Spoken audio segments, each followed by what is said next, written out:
sa akin. Hirap na ako, pagod na ako. Kayod ako ng kayod. Mula araw hanggang gabi, ginagawa kong araw ang gabi, ginagawa kong gabi ang araw.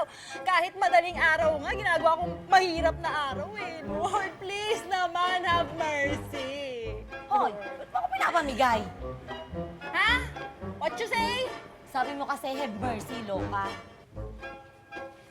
Mercy, ibig sabihin nun, awa. Humihingi ako ng awa sa Diyos. Hindi naman mercy na short for Mercedes. Ikaw talaga, oh. Alam mo, ikaw, nagagawa mo pang biro talaga yung mga problema mo eh, no? Eh kasi naman, ate, pag hindi ko dinaan sa biro tong buhay ko, naku, baka mabaliw ako. Tingnan mo na lang, una muna, maglalaba muna ako sa kapitbahay. Tapos nun, maglalako kami ng Yossi at saka ng Candy, tapos mangangalakal pa kami. Tapos, nililinis pa ako ng CR na Mrs. Paclimiban. At eto ako ngayon, no? Washing the dirty cars of the Philippines. Diyos ko, pati ba naman CR ng ibang tao, ginagawa mo pa? Uy, huwag mo nga ismulin yun. 100 pesos per CR din ang singil ko, no? Eh, ikaw, ate, baka gusto mong palinis sa akin ng CR. Gaga, Diyos ko, kung may 100 pa ako, sa tingin mo, magtatrabaho pa ako dito? Ano ka? Oo nga naman. Kita mo nga, dito palang hirap na tayo. Anak, Sige. ha? Linis? Linis?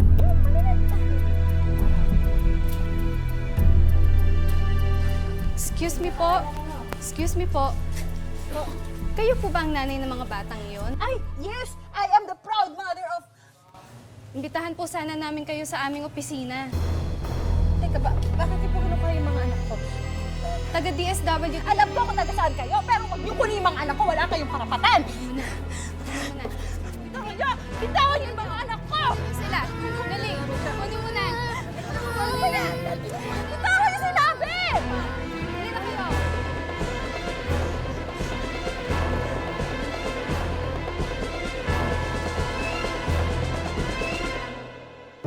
Kung pagiging matatag daw ang pag-uusapan, subok na rito ang isang inang tampok natin ngayong hapon. Tila kinalyo na raw ang kanyang puso, kaya sa halip na magbugmok, hinarap niya ang bawat hamong ibinabato sa kanya ng kapalaran. Ganyan ata talaga ang mga magulang. Kung para sa kapakanan ng mga anak, ang imposible ay ginagawang posible.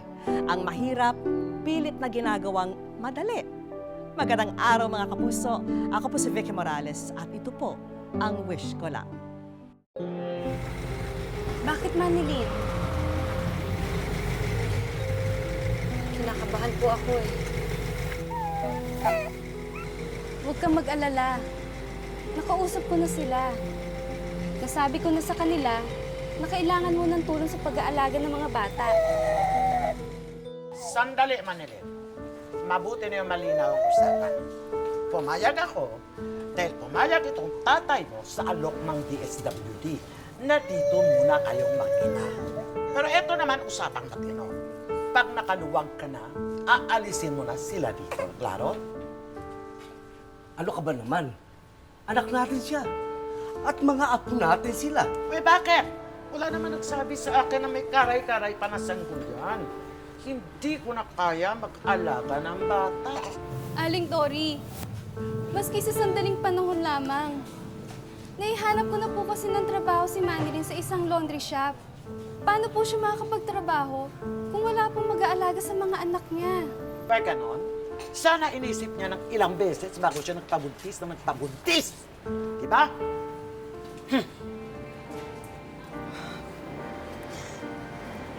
Di bali na lang ho. Babalik na lang po kami ng mga bata sa Maynila. Kaya naman. Manilin, hindi pwede yan. Kukunin ng ampunan ng mga anak mo. Siya. Marami pa akong gagawin. Iwan na yan kung iwan to. Sige na. Sige po kahit sila Michael at Egg na lang po yung iiwan ko. Ako na lang kung bahala dito kay Nina. Pwede ba? Tama ng drama. Marami pa akong gagawin. Kung iwan. Kung alis.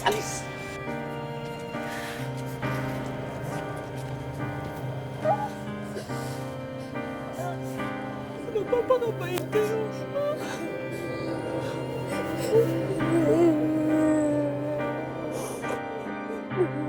Labag man sa kanyang kalooban, napilitan si Manilyn na pansamantalang iwan sina Michael at Egg sa kanyang mga magulang. Dito ka muna, anak, ha? Sandali lang, magtatrabaho lang si Mama. Sandali lang.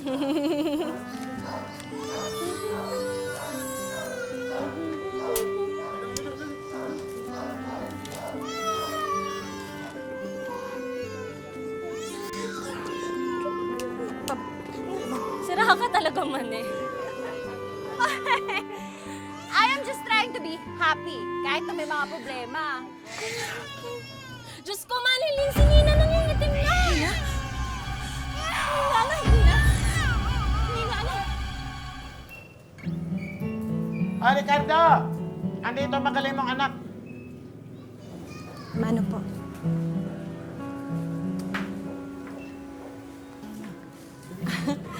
Mga anak! Oh, ayan ang nanay. Ayan ang nanay. Mama! Namiss niyo ba ako? Namiss niyo ba kami? Hindi po. Miss na miss! Pagpalain ka, anak, ha? Mabuti naman dumating ka. At halos araw-araw ay natatanong ang mga ito kung kailan ka darating. Pasensya na po, ngayon lang po ako nakapunta kasi medyo nagkaroon po ng konting problema. Kaya ka napunta rito dahil may problema ka. Ay, hindi po.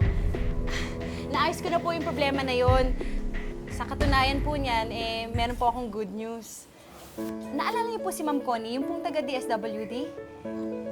Nahanap niya po ako ng bagong trabaho sa isa pong apartel. Stay-in staff na po ako doon at pumayag po yung may-ari na doon na po kaming apat titira. Talaga? Kukunin muna po kami, Mama. Yay! Natutuwa ako sa'yo, anak. Pero nalulungkot din naman. Dahil maalis na ang dalawang pogi dito. Huwag kayo mag-alala, Tay. Dadalaw-dalawin na lang po namin kayo pag may oras. Oh, narinig nyo? Maniniwala lang ako kapag nangyari yan. Ganyan naman ang mga tao eh. Makakaalala pag may kailangan. Ay, sus. Huwag ka mag-alala na. Oh, halina kayo. Kunin natin yung mga gamit nyo sa loob.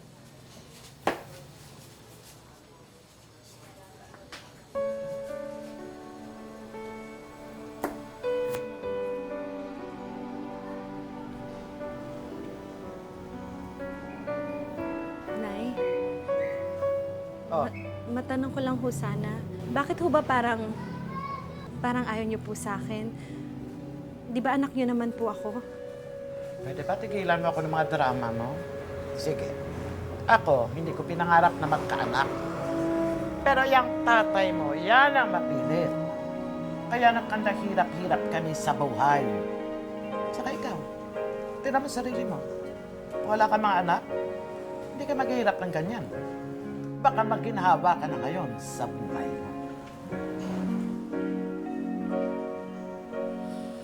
Alam mo, Nay, hindi naman ho ako nagsisisi na may mga anak ako Kasi sa totoo lang, sila ho yung nagbibigay ng buhay sa akin. Sila ho yung dahilan kung bakit ako nabubuhay. Ano ibig mong sabihin? Kung maginhawa po yung buhay ko, pero wala sila sa tabi ko, siguro hindi po ako tatagal.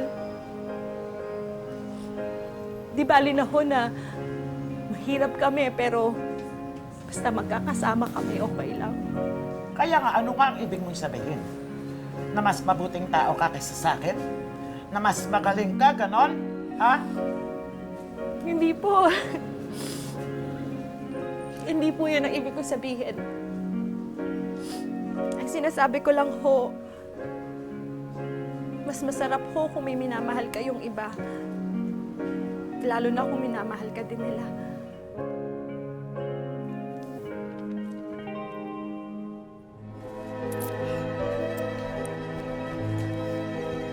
Oh, ready na kayo? Opo. Ready na po kami. Yan. Maraming salamat po, Taya. Pasensya na po kayo sa abala. Ay, wala. Oh, pasensya na kayo mga apo ha. At wala akong may papabaon sa inyo. Ha? Naku tay, okay lang po yun. Ako nga ho nagpapasalamat sa inyo sa lahat po ng tulong ninyo. O sige na, Oo. magmano na kayo sa lolo't lola ninyo. Sige, magpapakabuti kayo ha. Napakabait. Salamat po tay. Ingat kayo. Ingat kayo. Mano. Nay, mauna na ho kami. Salamat po.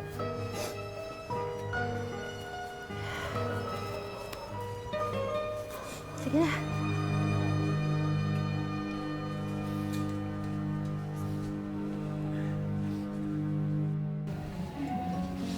Manilin, pakikay mo muna siya sa kwarto. Ako muna bahala sa bibi mo.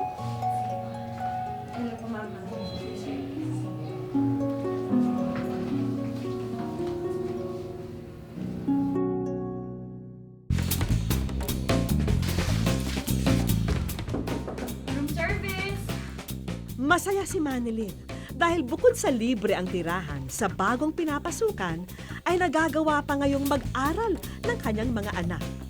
Ngunit mabigat na gawain naman ang kapalit ng magandang kapalaran nito.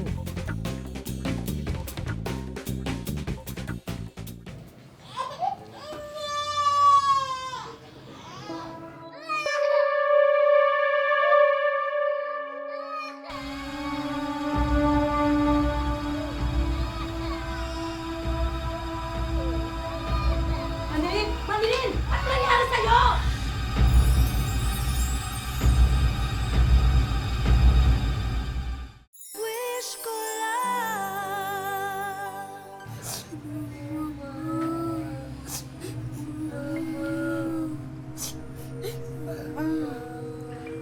Oh, ano nangyari? Bakit kayo umiiyak?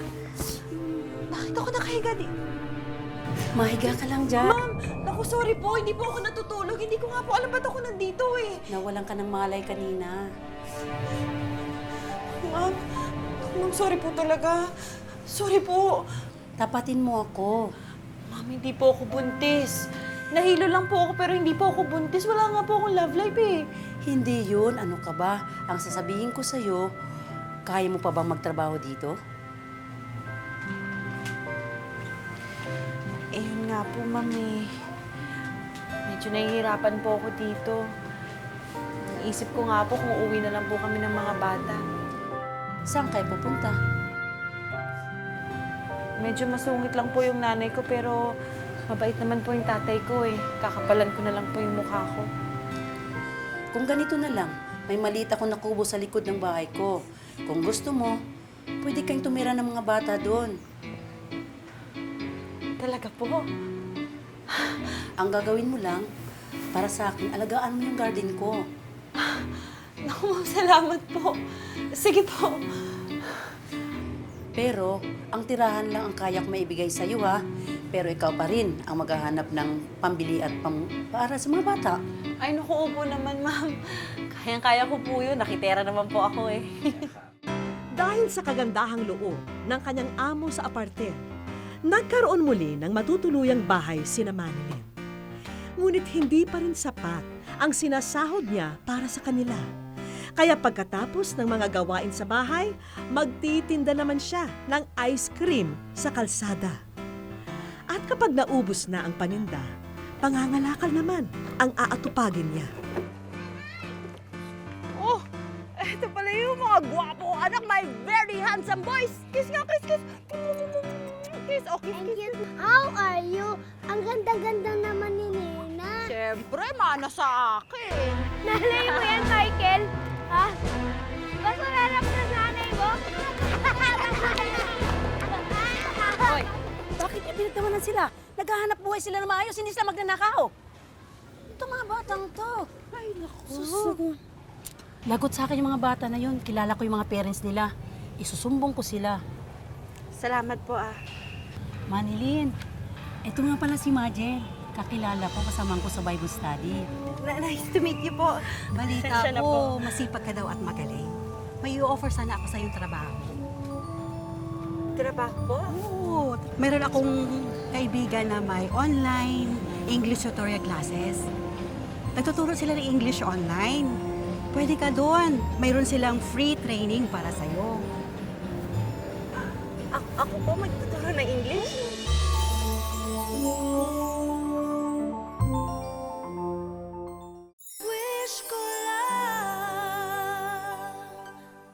Walang ibang hinangad si Manilyn kundi ang mapanatiling buo silang mag-iina.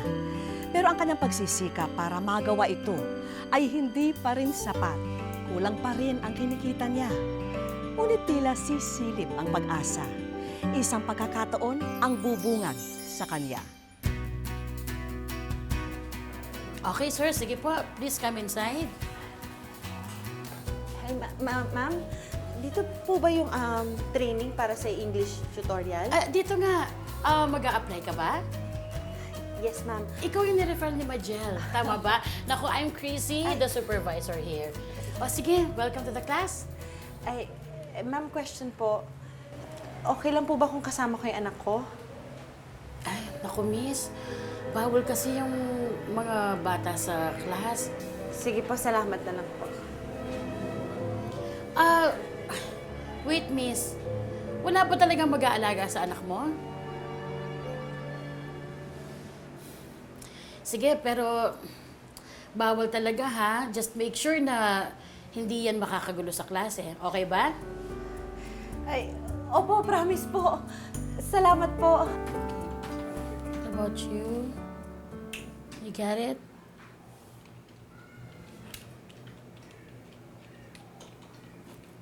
Manilyn? Is something wrong?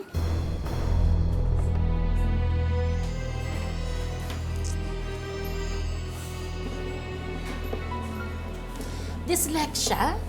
Dyslexic ka? Yun ho yung sabi ng doktor nung bata pa ako. Akala ko nga ako nawala na pero hindi pa ho pala. Pasensya na po. Reading disorder and dyslexia ha, may problema sa parte ng utak mo na hindi masyadong nakikita yung mga letters o hindi niya masyadong nababasa. Sige po, uwi na lang po kami. Salamat na lang po ah. Oh, aalis ka. Kasi nga ho, may dyslexia ako eh. Paano naman ho ako makakapagturo kung... Manilyn, oo nga, may dyslexia ka, pero hindi ibig sabihin nun, hindi ka pwedeng magturo. Bukod dun sa mga gandang sinasabi ni Majel, ha, nakikita ko naman sa'yo na masipag ka at matalino ka, Manilyn. We will work around this. No matter what, magiging English tutor ka. Naku, maraming salamat po. Maraming salamat po talaga. This is what we've been working for, Manilyn. Hindi ko po ito madadating kung hindi po dahil sa inyo, ma'am. At saka sa inyo. Maraming salamat. It's my pleasure, Manilyn. Ready? Ready. Aja! Ay, oo nga pala. Vivian! Okay, good luck!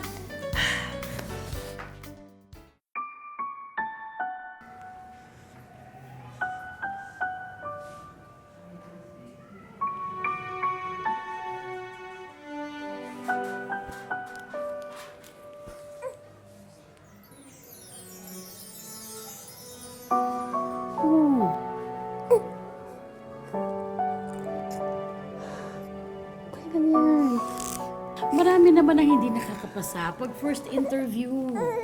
We'll try hard next time. Hindi na po kasi ako dapat nag-ambisyon eh. Hindi na ako dapat nangarap. O bakit? Para sa iyo ba yung pangarap mo? Di ba hindi naman? Ito para sa future ng mga anak mo, di ba? Para mas gumanda yung kinabukasan nila. Pasensya na po talaga, ma'am. Salamat po sa lahat.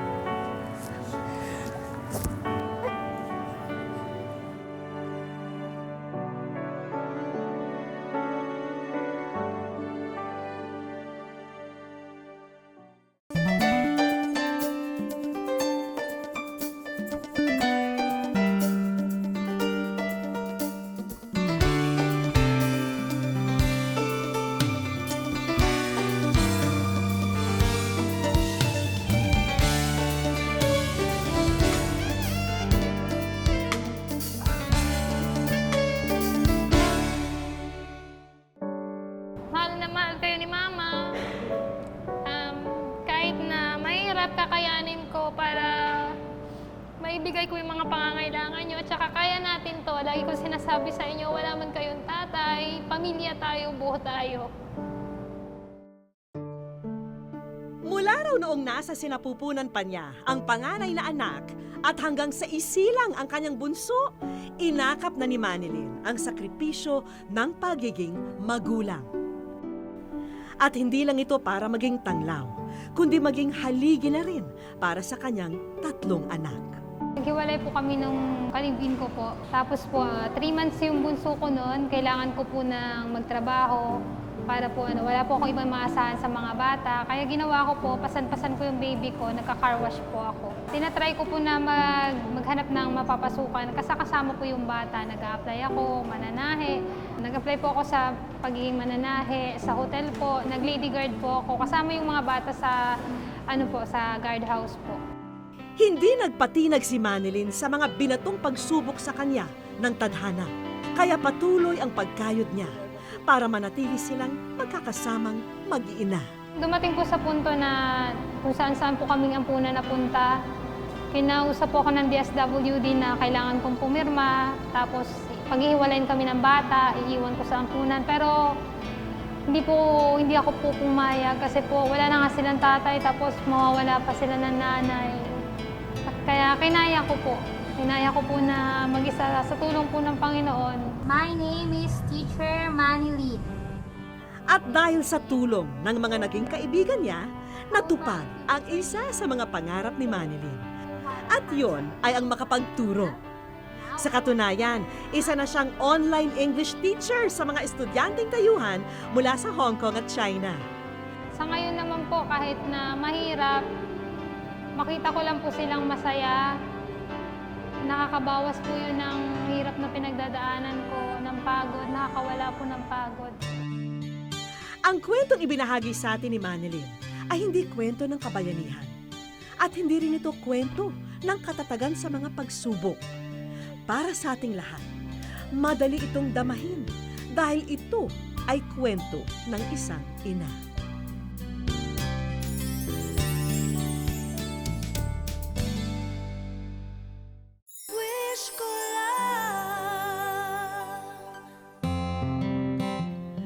Nung hapong din yun, ibinalita namin kay Manilyn na may isang estudyanteng banyaga na nais kunin ang serbisyo niya bilang English teacher.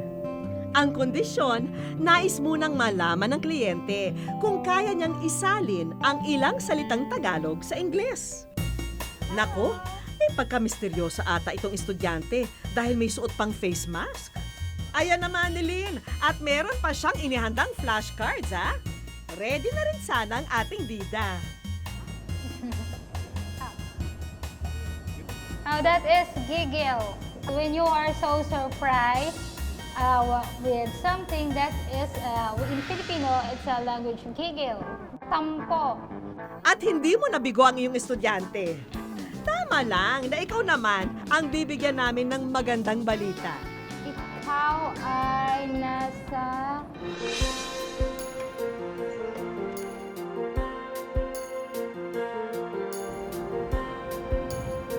Hi, Manilyn!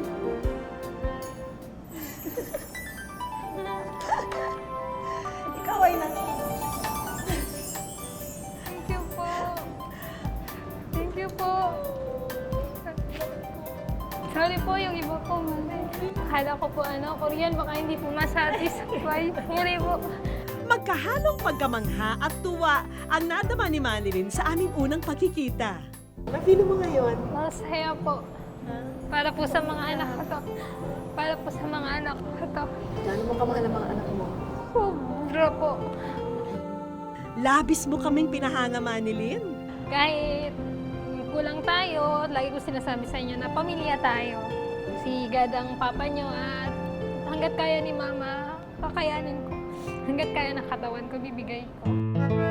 Mabuti pa'y sumama ka muna para makita mo kung saan nakapwesto yung kausap mo kanina.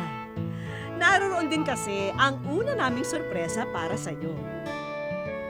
Ang mga malalapit na tao na humanga sa iyong kasipagan at kabutihan, eto at nag-alay ng mensahe para sa'yo. Isa lang ang masasabi ko kay Manilyn. Isa siyang super mom. Si ma'am. From basurero, car wash girl, tindera, and then ngayon, isa na siyang online ESL teacher. Malaki rin daw ang utang na loob ni Manilyn sa kanila. Sila raw kasi ang kanyang naging sandala noon. Merry Christmas, Ate Man. I wish maging masaya po ang Christmas nyo and gagamitin ko na rin po ito para magpasalamat sa inyo. Marami po kasi ako natutunan sa inyo as a person, sa personality nyo at sa pagiging single mom nyo. Thankful po ako kahit sa short time na magkasama tayo, naging close tayo at di ko po makakalimutan lahat ng enjoyable moments natin. Ang sarap naman nun. Ano sa karamdaman makarinig ng mga ganito? Ano po, nakakatuwa po na ano po nila ako, na-appreciate.